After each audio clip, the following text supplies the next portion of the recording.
Nobody at Riverside General Hospital paid much attention to Zara Quinn. That was the way she preferred it. She came in early, clocked in without fanfare, pulled her dark hair into a low bun, and moved through the halls of the busy urban hospital with quiet efficiency. She was the new one, the rookie, still on her 6-month probationary period, still learning the names of attending physicians and memorizing the Byzantine hierarchy of nurses, residents, and specialists who all seemed to have an opinion about her. Most of those opinions weren't flattering. She was 28, which some of the older nurses said was too old to be starting fresh. She had no prestigious university name on her credential badge, just a state nursing program and a GED she'd earned before enlisting. What she did have was a stillness about her, a calm that ran so deep it unnerved people without them understanding why. They didn't know what to do with a person who never flinched, never panicked, never seemed rattled by the screaming chaos of an emergency bay. They called her robotic behind her back. They called her cold. Dr. Marcus Hale called her incompetent, and he did it to her face. Hale was the kind of physician who had built his entire personality around the prestige of being a physician. He wore his white coat like armor, spoke in declarative sentences that left no room for question, and had a particular talent for making the nursing staff feel invisible unless they were doing something wrong, at which point they became very visible indeed. He'd had it out for Zara since her 3rd week, when she'd quietly corrected a medication dosage he'd prescribed for a pediatric patient and flagged it to the charge nurse instead of confronting him directly. The patient had been protected. Hale's ego had not. Since then, he made a point of questioning her assessments in front of other staff, dismissing her observations, and peppering her with questions during rounds that were designed to humiliate rather than educate. That morning was no different. He stopped in front of the supply cart she was restocking, crossed his arms, and looked at her the way a person looks at something stuck to the bottom of their shoe. "Quinn," he said, loud enough for the 3 residents trailing him to hear clearly. "Tell me, what's the protocol for a tension pneumothorax in a patient presenting without classic tracheal deviation?" Zara didn't look up from the 4 bags she was cataloging. She answered without hesitation. She described needle decompression, the landmark, the gauge, the follow-up thoracostomy, the patient monitoring parameters, the contraindications, and the 2-person confirmation protocol she'd seen neglected twice in her short time at this hospital. She answered the way someone answers a question they have lived through, not studied for. The silence that followed was brief. Hale recovered quickly, scoffing that it was a textbook recitation, and that anyone could memorize a textbook. He told her to get back to her stocking and not to practice medicine beyond her station. He walked away. The residents followed. One of them, a young woman named Dr. Priya Mehta, lingered for just a second and met Zara's eyes with an expression that wasn't pity exactly, but close enough to it that Zara looked away first. The morning became the kind of morning Riverside General was both proud of and quietly terrified by. The kind where the emergencies came in waves and the controlled chaos of the emergency department metastasized outward into the halls. A multi-vehicle accident on the interstate sent 7 patients through their doors in under 40 minutes. Zara was pulled from her floor assignment and sent to assist in the bay, which was standard procedure when volume spiked. She worked without being asked, anticipating needs, moving between beds with the kind of spatial awareness that experienced trauma nurses spent years developing. When a man came in with a penetrating abdominal wound that was bleeding faster than the attending could manage, it was Zara who applied direct pressure with the precise technique that slowed the hemorrhage enough to buy the surgical team the time they needed.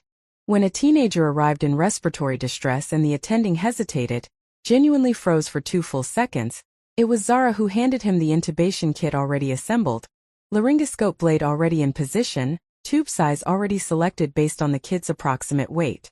She did not make a production of it. She did not announce herself. She just worked, and she kept working until the wave broke and the bay quieted and the people who had been drowning in it surfaced again and looked around at what had survived. Dr. Hale arrived in the bay 40 minutes into the chaos. He hadn't been called. He wasn't on emergency rotation, but word traveled fast in hospitals and he had a habit of appearing wherever his authority might be reinforced. He watched Zara from the doorway for a long moment before entering. When he did, he went straight to the charge nurse, a veteran named Sandra Ochoa, and told her that a probationary nurse had been operating outside her scope, and that it needed to be documented. Sandra looked at him with the particular exhaustion of a woman who has worked 30 years in emergency medicine and has no patience left for territorial men. She told him that Zara had operated well within her scope, that every intervention had been appropriate, and that without her the morning would have looked significantly worse. Hale told Sandra that this wasn't her decision to make, and that he'd be escalating it to the nursing director. He said Zara was reckless, unsupervised, and needed to be reviewed before she hurt someone. Then he said something else, something lower, something meant only for Sandra but spoken in the particular caring tone of a man who's never had to worry about being overheard. And what he said was that maybe they needed to reconsider whether someone with Zara's background was suited for patient care at all. Sandra went very still. So did Zara, who was standing 10 feet away with a biohazard bag in her hands and had heard every word. She didn't respond. She didn't storm across the bay or raise her voice or let the thing cracking open in her chest show on her face. She tied off the bag, placed it in the correct receptacle, stripped her gloves, washed her hands for the required 20 seconds, and walked out of the bay and into the staff bathroom at the end of the hall. She stood at the sink with the water running cold over her wrists and she breathed, deliberately, methodically, the way she had been trained to breathe in situations that were trying to pull her under. She had survived things Marcus Hale could not dream of. She had done things in the dark in places that didn't exist on any map he would ever look at.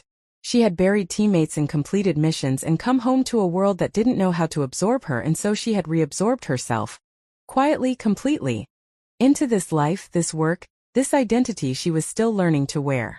She was not going to let one small man unravel her. She looked at herself in the mirror. She breathed out. She went back to work. And she had no way of knowing that by the following morning, everything was about to change. The call came through the hospital's main security desk at 9:47 in the morning. The woman who answered it, a retired police dispatcher named Donna who had seen most things, later said that the voice on the other end was professional to a degree that made her sit up straighter without knowing why. The caller identified himself, provided a federal agency contact number for verification, and stated that a team would be arriving at Riverside General Hospital at approximately 10:15, and that they requested a brief, non-disruptive access to a staff member named Zara Quinn. Donna verified the contact number. Then she called it again just to be sure. The verification came back clean. She notified the nursing director, who notified the hospital administrator, who called Dr. Hale because Hale had submitted a formal review request on Zara that morning, and the administrator wanted the relevant parties informed. Hale received the message and assumed it was an investigative visit. He smiled to himself in a way that he thought conveyed dignity, and actually conveyed something much smaller. At 10:12, the lobby of Riverside General became a different kind of space. They came in through the main entrance, 8 of them, in tactical clothing that was subdued enough to pass for civilian but was clearly not civilian to anyone who knew what they were looking at. They moved in the practiced, unhurried way of people who never rush because they've trained their bodies to operate at precisely the speed required and no faster. They were male and female, various ages, various builds, and they shared the quality that Zara shared. That absolute stillness beneath the motion, that eyes everywhere situational awareness that never turns off. They announced themselves at the security desk with credentials that made the guard call his supervisor immediately. They said they were looking for Nurse Zara Quinn. They said it was not an emergency. They said it was personal. The lobby went quiet in the particular way that spaces go quiet when something that doesn't fit the established order walks into them. Patients in waiting chairs looked up from their phones. Orderlies slowed. A nurse at the nearby station leaned over to another nurse and said something in a low voice that the other nurse didn't answer because she was too busy watching the door. Someone had already sent a message to the floor. The message traveled the way messages travel in hospitals, faster than policy and quieter than announcement, and it reached Sandra Ochoa, who looked at her phone and then looked across the nurse's station at Zara, who was updating patient charts on a tablet and had no idea. Sandra came around the desk. She touched Zara's arm gently and told her there were people in the lobby asking for her. She said they had federal credentials. She said it carefully, watching Zara's face for reaction. What she saw was not fear. It was not confusion. What she saw pass across Zara's face was something Sandra couldn't name in the moment but would describe later as recognition. The look of a person who has been waiting for something to eventually catch up with them, and has simply been uncertain of its shape. Zara set the tablet down. She straightened her scrubs. She said she'd go see what they needed, and she walked toward the elevator with the same unhurried, measured step she always used, and Sandra stood watching her and felt the strange sensation of seeing someone she thought she knew become, in a single moment, someone she did not know at all. Dr. Hale was in the lobby when Zara stepped out of the elevator. He'd positioned himself near the administrative desk in a way he believed looked supervisory. He watched the group of tactical figures turn in unison when Zara emerged from the elevator bank. He watched something pass through that group, a current, a shift, and then the one at the front, a broad-shouldered man in his mid-40s with a jaw like a geographic feature and eyes that had seen things that would reclassify his nightmares, stepped forward. And he didn't extend a hand. He stood at attention. He came to full, rigid, formal military attention in the middle of the lobby of Riverside General Hospital, and he rendered a salute, a precise, deliberate, unambiguous salute, directed at Zara Quinn, in her mint green scrubs with the pen still clipped to her breast pocket. Behind him, the other 7 did the same. 8 people, standing at attention, saluting a rookie nurse who was supposed to be on chart review for the next 2 hours. The lobby was completely silent. Zara looked at them for one long second. Then she stood up straighter, and it was different from how she normally stood, different from the careful slight smallness she'd been wearing since she arrived at this hospital, the unconscious shrinking that people in her position learn to do to take up less space in rooms where they aren't fully wanted. She stood like someone whose body remembered exactly what it was built to do. She returned the salute. Clean. Exact. Automatic. The man lowered his hand and said, voice carrying clearly through the lobby, that they were there because 3 weeks ago a tip from an anonymous source, later confirmed to be Zara, had led their unit to the interdiction of a domestic terror plot that would have killed hundreds of people. He said the source had declined to be identified. He said they'd spent 3 weeks tracing the intelligence back to its origin. He said they'd found her. He said they wanted to thank her in person, and that they wanted her to know that the people she'd once served with, the ones still living, had not forgotten her and never would. Then he said her name, her real name, not the quiet civilian softness of Zara Quinn, but the full operational designation she'd carried through 4 years of assignments that did not officially exist, and he said it with the particular reverence that men reserve for people who have saved their lives. Dr. Hale stood 6 feet away through all of it. He did not move. His face went through several stages that would have been interesting to catalog. The administrator beside him said nothing.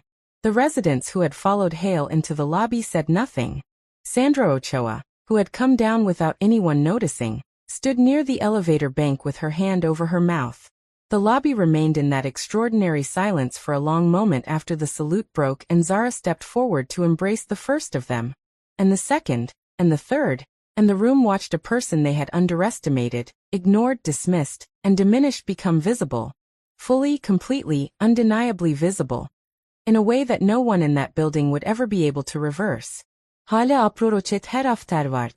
The group had moved to a quieter corner, and he crossed the lobby and stopped a few feet away, and for the first time since Zara had met him, he did not seem certain of what his next word should be. Zara looked at him. She waited. He said her name Quinn and paused again. She let the pause exist. Finally he said he hadn't known. She told him she was aware of that. He said perhaps he'd been too harsh in his recent assessment. She told him that an apology, if one was forthcoming, should probably also be directed at Sandra. He blinked. She turned back to her team without waiting to see if he followed through. He did, actually. Sandra told the story for years. By that afternoon, the hospital had processed the morning's events in the way institutions process the things that overturn their assumptions, slowly, imperfectly, with a mix of embarrassment and recalibration. The nursing director withdrew the formal review.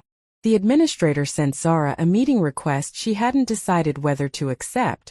Dr. Priya Mehta found her in the break room and sat across from her and said simply that she'd learned something today, and asked if Zara would be willing to grab coffee sometime, and Zara said maybe, which was more than she said to most people. What didn't change was Zara herself. She finished her shift. She restocked the supply carts. She updated her charts. She answered a call bell on the 3rd floor for a 73-year-old patient named Mr. Abramovitz who couldn't reach his water cup, and she handed it to him and adjusted his pillow and asked if he needed anything else, and he said she was very kind, and she said she tried to be. She clocked out at 7, walked to her car, and sat in it for a long moment in the parking structure's gray quiet before starting the engine. She had not become a nurse because it was easy. She had not come here to be recognized.